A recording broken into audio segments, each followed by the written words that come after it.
Welcome to the CUNY Lecture Series. In this edition, How to Protect Your Sources and Stay Out of Jail.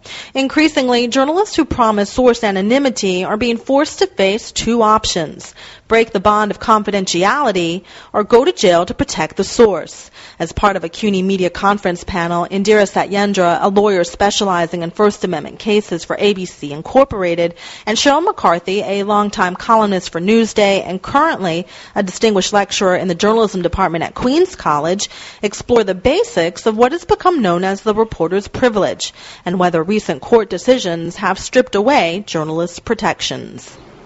Welcome to our panel on how to protect your sources and stay out of jail. I'm Sheryl McCarthy. Increasingly, as a number of recent high-profile cases have shown, journalists who promise anonymity to their sources are being forced to face the choice of either breaking the bond of confidentiality or going to jail to protect their source. This panel is going to examine what's become known as the reporter's privilege and just how much of it is left, given recent court decisions ordering reporters to reveal their sources, subpoenaing telephone records, harvesting emails, and otherwise piercing the veil of confidentiality. The question we're going to address is how, during this period of increasing hostility to the press, can one protect one's sources and stay out of jail? Our speaker today is Indira Satyendra, a lawyer. I hope I'm pronouncing your last name right. That's fine. A lawyer in the litigation department of ABC Inc. Her job is protecting reporters in court, whether they're trying to protect their sources or their notes, or whether they're defending themselves against suits for libel or defamation. A graduate of Columbia University Law School, she clerked with District Court Judge Eugene Nickerson and was an associate at Cahill, Gordon, and Rindell, where she worked with noted First Amendment lawyer Floyd Abrams. First, Ms. Satyendra will give you an overview of how the reporter's privilege has developed over the years, something about the current state of SHIELD laws, and just how far civil attorneys and prosecutors may go. Then I'm going to start off the questioning. Indira? Thank you. First of all, I want to just say a few things about media lawyers.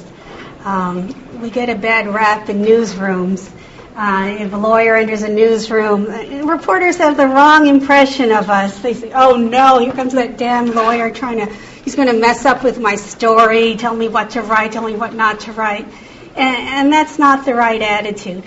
Media lawyers are there for you, for the reporters, for the journalists. We're there to help you. Our goal is to make sure that as much as you have written gets on the air or in print, and we make sure that courts can't tell us what to print, what not to print. We're there for you. We're there to keep you from being harassed by the courts or from litigants who want your notes, your sources. And often a lawyer will ask you about your story and make you find some more facts, get your facts really firm, and in the way much like an editor will do. But in the end, we hope that will strengthen the story so that there's no problems when it goes on the air or in print. Nobody can come and say, oh, this is not true, or that you're mistaken. Your stories are firm. There are no problems afterwards. If there are problems, then we'll fight for you. My job at ABC, I'm lucky because we have lawyers. We have a group of lawyers. It's separated. A group of lawyers reviews the stories before they go on the air. And they're the ones who tell the reporters and producers, maybe you shouldn't say this, and there's a lot of grumbling against them. But if there's a lawsuit against a reporter or a subpoena, you know what a subpoena is a court-issued document that you must respond to, or you might be held up in contempt. If there's a lawsuit filed or a subpoena, then I step in and I tell the court that everything the reporter said was truthful, well-sourced, well-reasoned, and don't you dare force them to come testify or give up their notes or sources.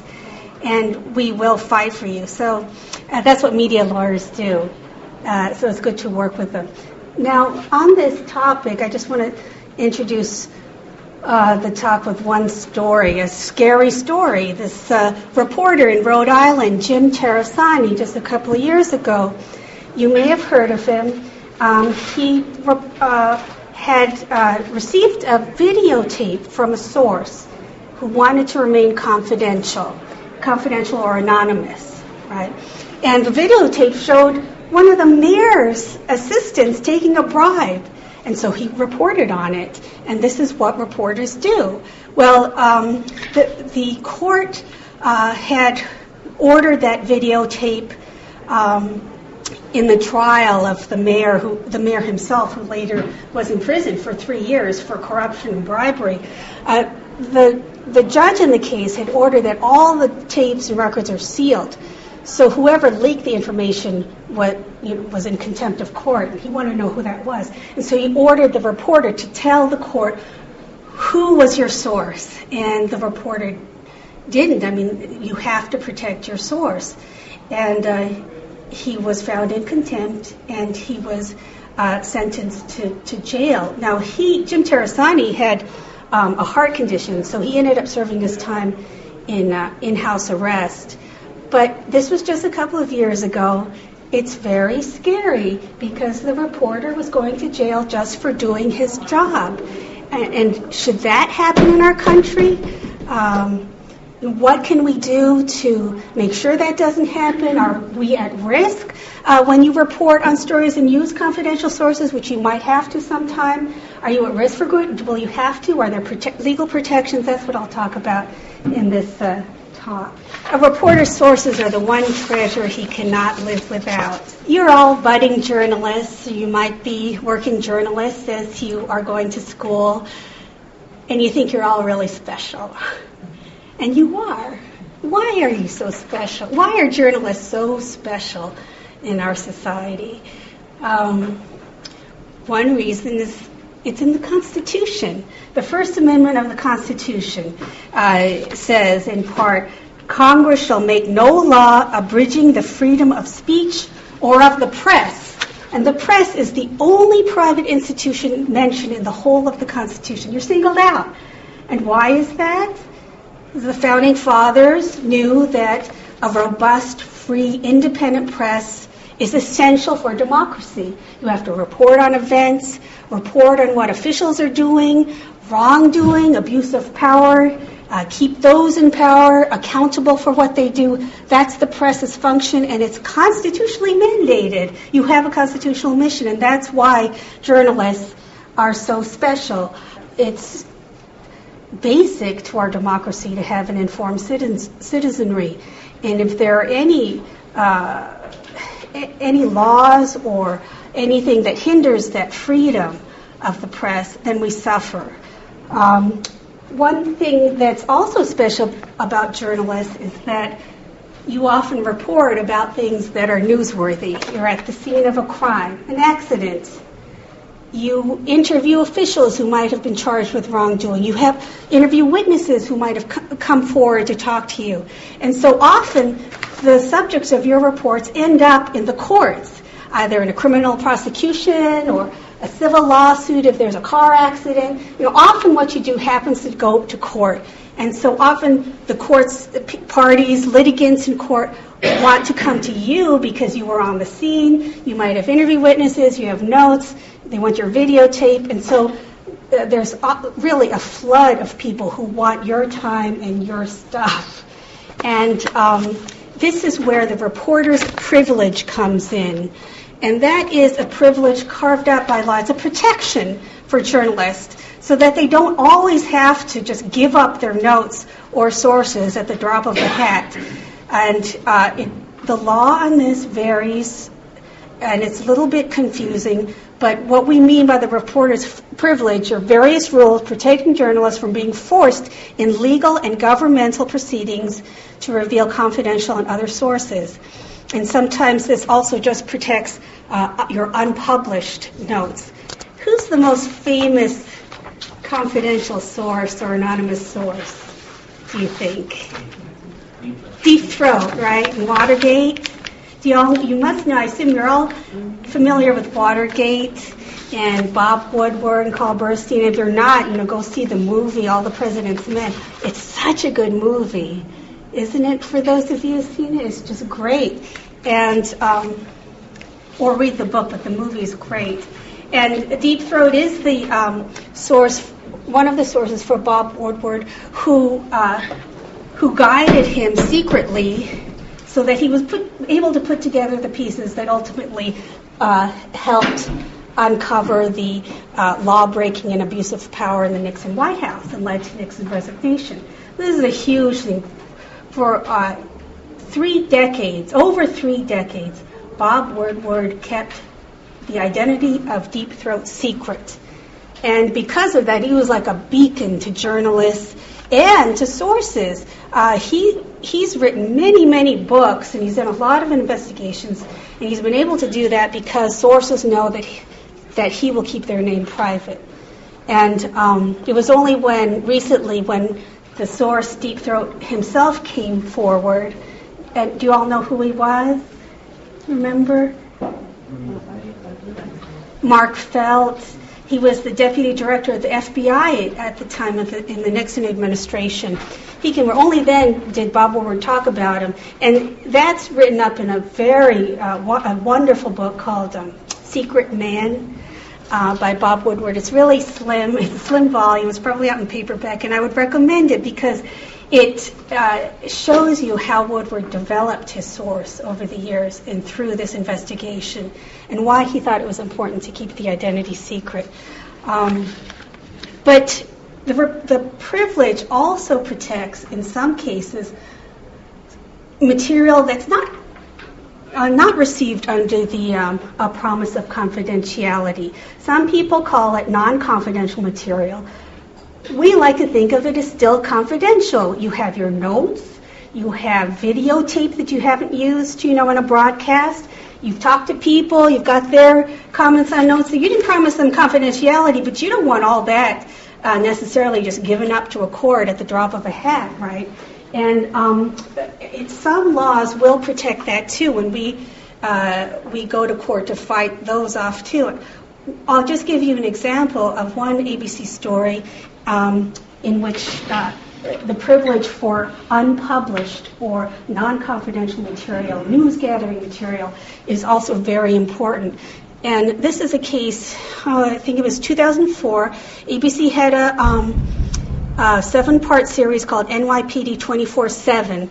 I don't know if any of you watched it. But what it was the reporters and producer and cameraman would follow a police detective or group of police detectives on their day-to-day activities as they investigated a crime.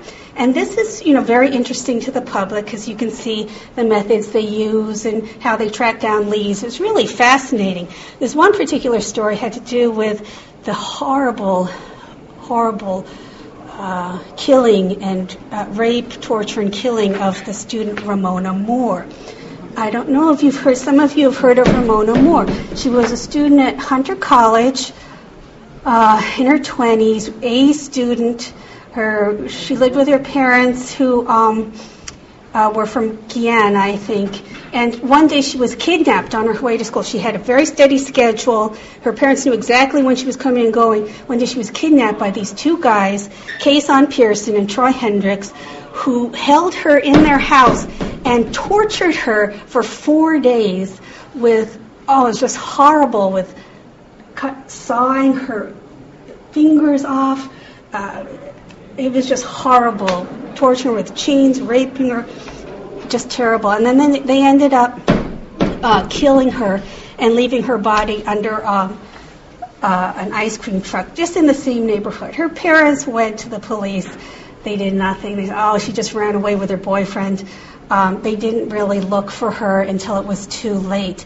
And what makes this story even more horrifying is that there was a witness. One of the friends of these two murderers came to the house, and they showed him Ramona Ward in the basement. And they said, "Look what we have here. Look at what we're doing." And he was so freaked out. He ran out, but he didn't tell anyone because these people were members of the Bloods. He was just afraid of retaliation. And it's something that he has to live with. We did get his interview on our broadcast, and we did show a lot of the police investigation, and they did finally find the perpetrators. But when it came time for the defendants to go on trial, they wanted ABC's videotape that we didn't show, because this is hours and hours of showing what the police did. Maybe there's something police did wrong with evidence or something. They were hoping that it would help them in their defense. Well, it so happens that New York law, each state can have its own laws or statutes protecting reporters, and there's also federal law, constitutional. I'll talk about that in a minute. New York law is very protective of reporters. It's great to report in New York or get in trouble in New York. If you have a confidential source, New York law protects it absolutely. You cannot force a reporter to give up the name of your confidential source. And unpublished materials, even if it's a criminal defendant, and these guys were facing life in prison without parole. And they were originally facing death, but then there was a moratorium on the death penalty.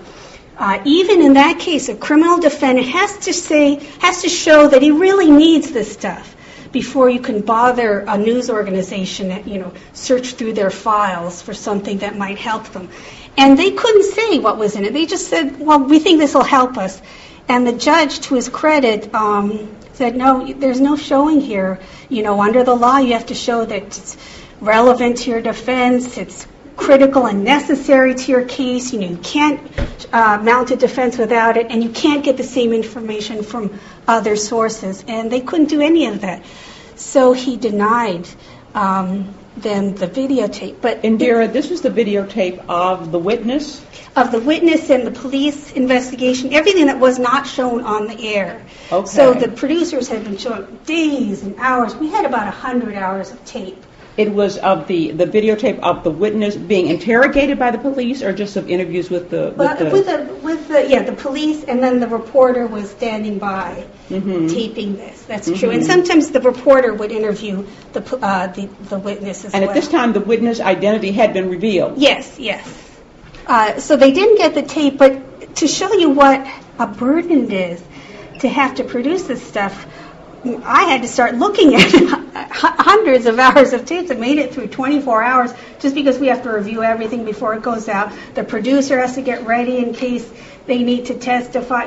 It's a real interruption in the reporter's journalist's life. It's a burden, on resources, on your time. You are supposed to be out there reporting the news, breaking stories, and this is just one in many cases that wants your stuff. And so in that way, unpublished news is also important under the privilege, but not all states protect that. Again, let me ask you a question. If, this was not a case of protecting a confidential source because the source is gone on TV, you've seen his face on television. Yeah. So why in that case is it so important for ABC not to hand over any of its material? It's important for many reasons. One, what I just said, that it's a burden on our time and resources to have to prepare all this and take our internal files and give it to the police. It's also important because producers in this instance, and it's not just the police, it could be other sources, but in this case it was the Brooklyn police, they had cultivated a relationship of trust. Not that we were on the police's side. We're not going to give our tape to the police either. But we had cultivated a relationship of trust so that the police were comfortable with a reporter going along with them. And there was a lot there. Okay, they knew it was up to the ABC editors to figure out what to put on the air. But they knew they're professionals, and they're not going to just gratuitously show them in a bad light. They're not always at their best, morning to night. An officer might be eating a donut, and in the meantime he's told his wife that he's on a diet. All these things you don't just want out in public.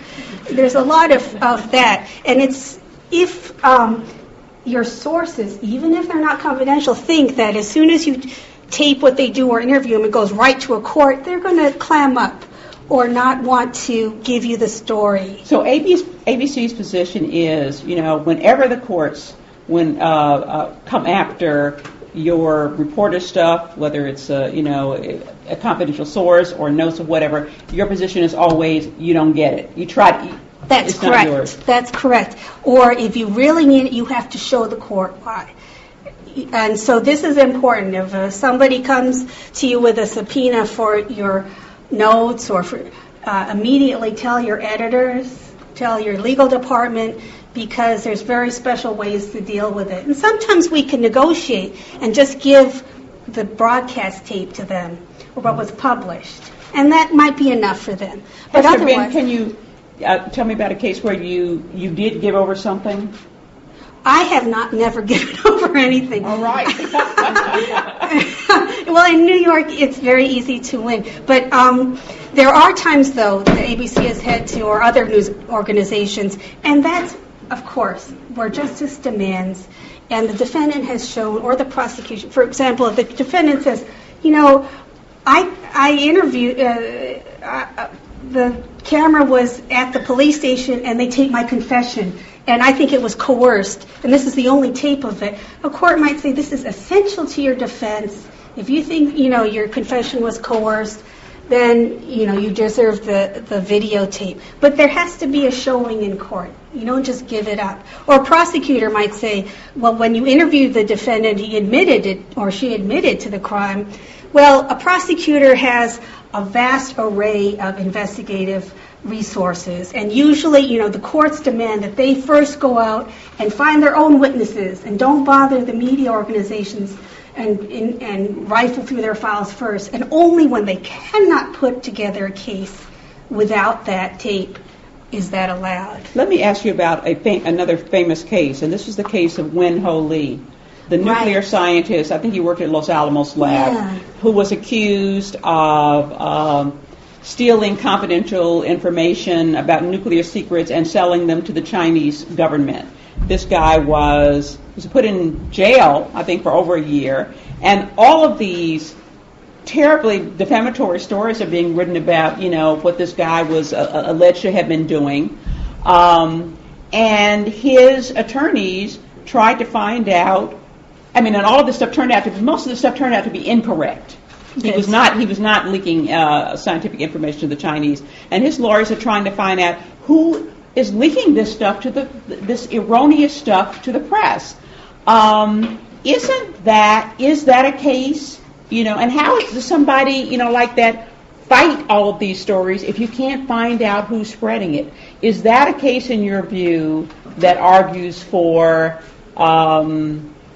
being looser on the reporter's privilege? No, it isn't. And this is a case, the Wen Ho Lee case and the Stephen Hatfield case are recent examples, very troubling examples of cases in which the material's not needed for any kind of national security threat, or someone's going to die if we don't get the material out.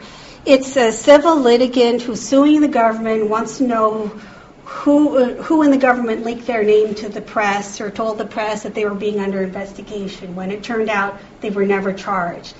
And they're using what's called the Privacy Act, which is a federal law which was originally only supposed to be used to prevent clerks from revealing your private information, on forms to the public.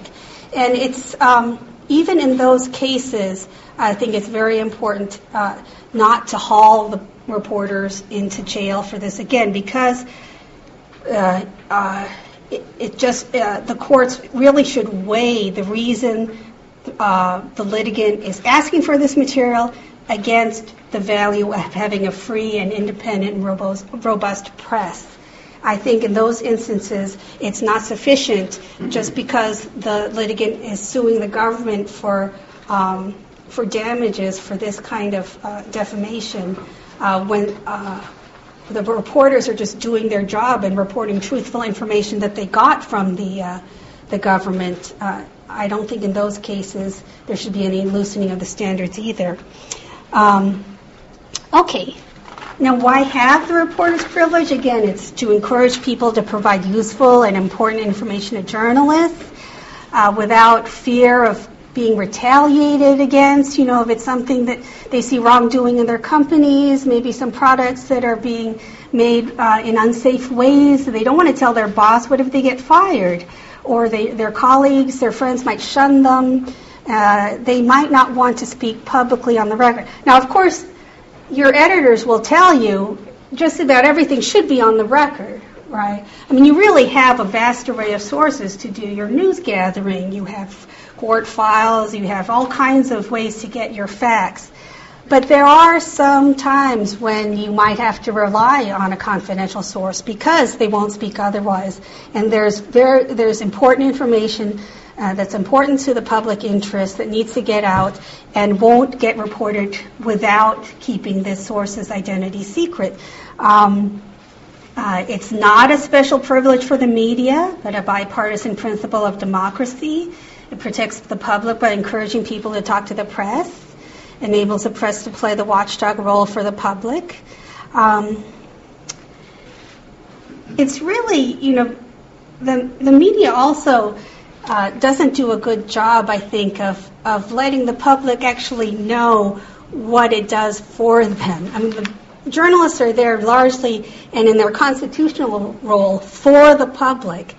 It really should be called the public's right to know privilege rather than the reporter's privilege. Because if you protect a reporter's news gathering materials and sources, it ensures the broadest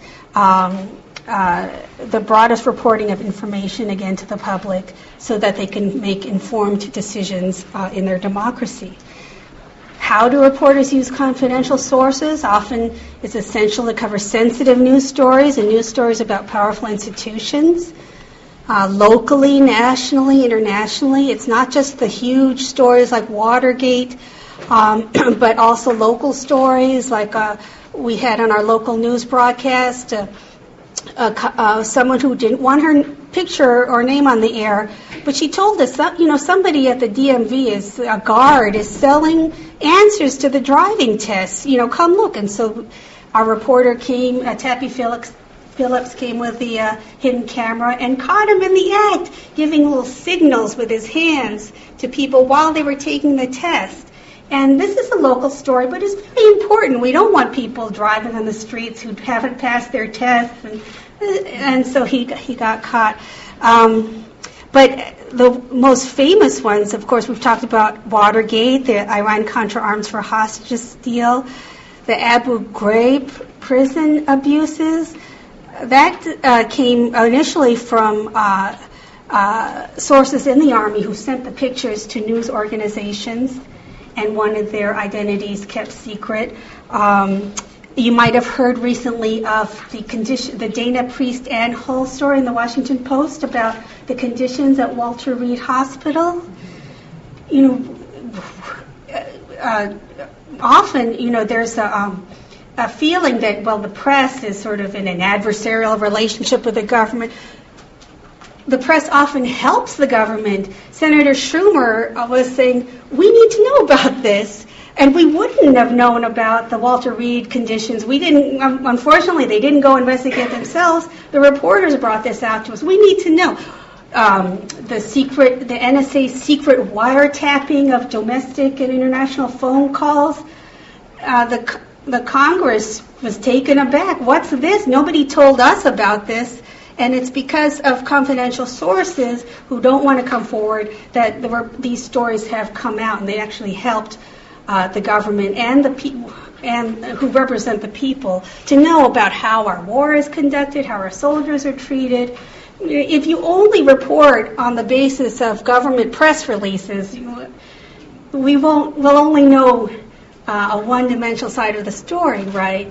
And often these very important stories to how our country is viewed and how we want to conduct our society stems from news stories originating from confidential sources. Indira, one of the big stories, as you know, concerned Judith Miller of the New York Times. And this was a story about, the leaking of the name of Valerie Plame, who was an undercover CIA agent.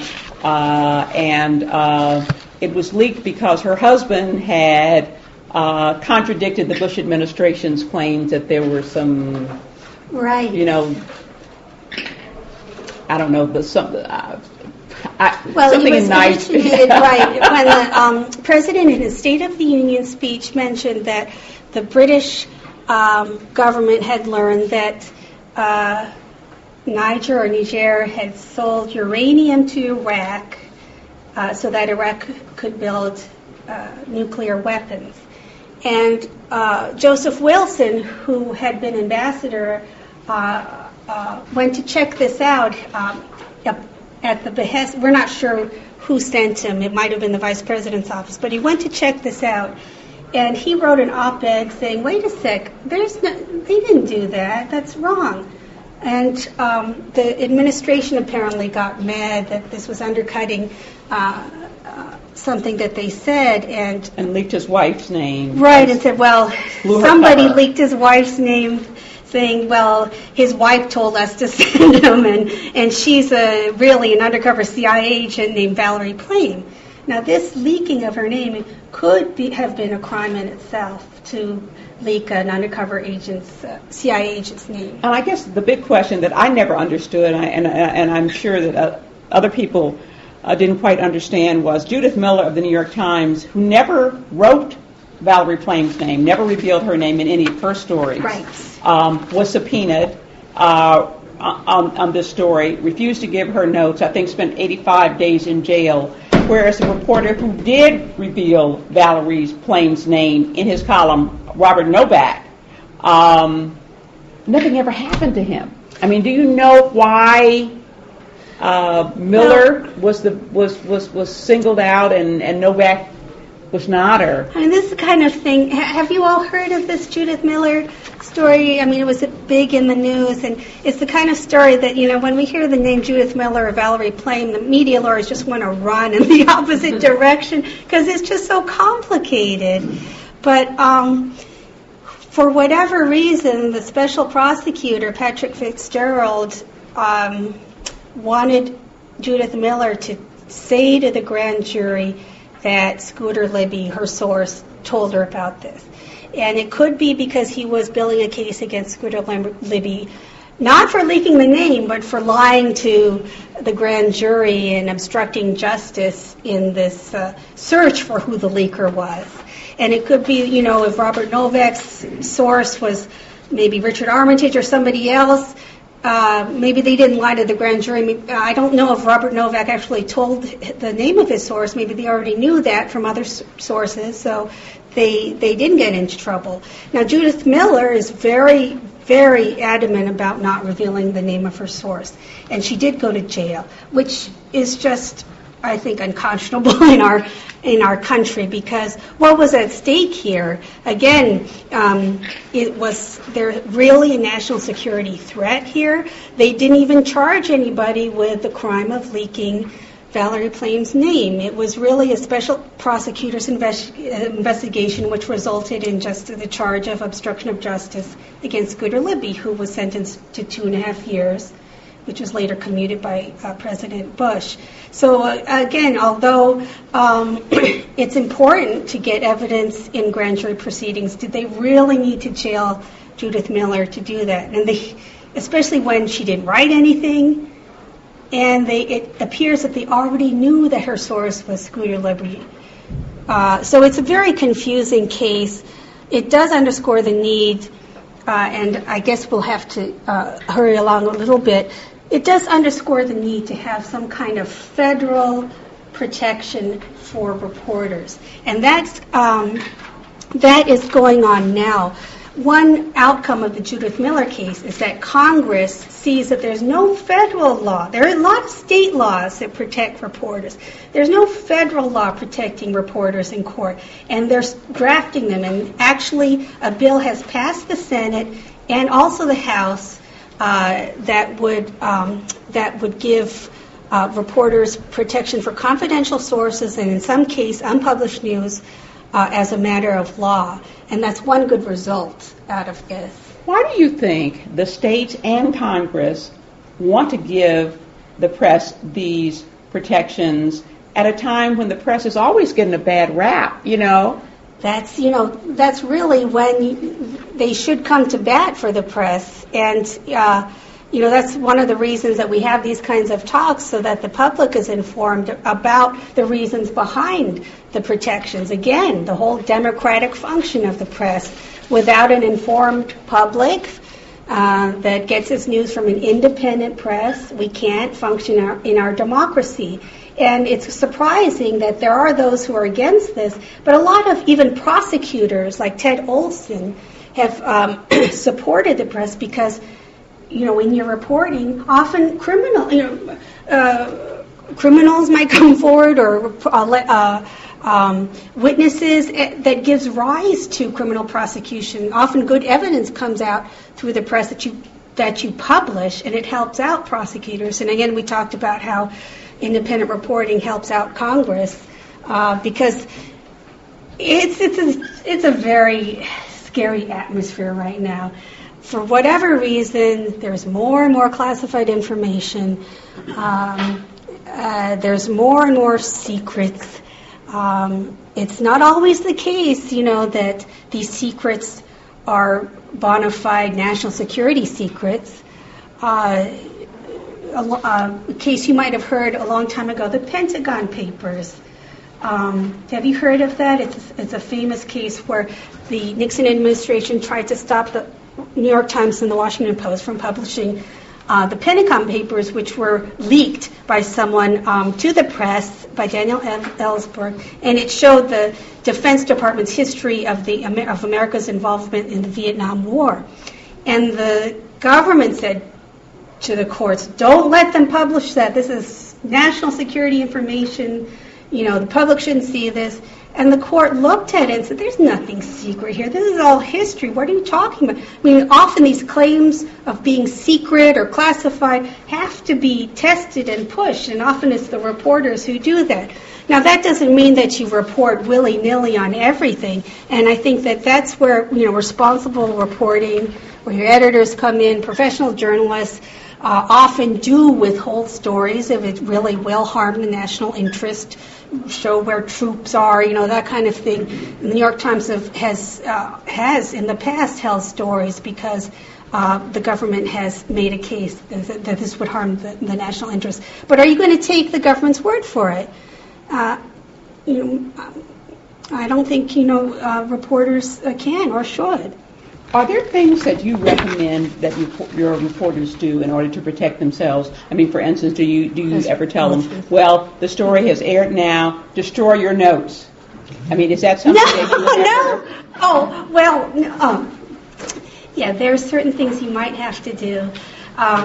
Certainly if you get a subpoena from the court, or some kind of lawsuit, don't destroy anything, all right? Make sure you don't and you will, of course, go to your editor and talk to the legal department and put it in their hands. But before that, after you've reported out a story, you do have notes. And what will happen to those notes? It depends on you and your editors and your news organization's policies. You could... if you do get rid of your notes, a lot of reporters do just, after a story's on the air, they just get rid of their memo pads and that's it. But what if you want to use that information on a follow-up story? Then, you need your notes too.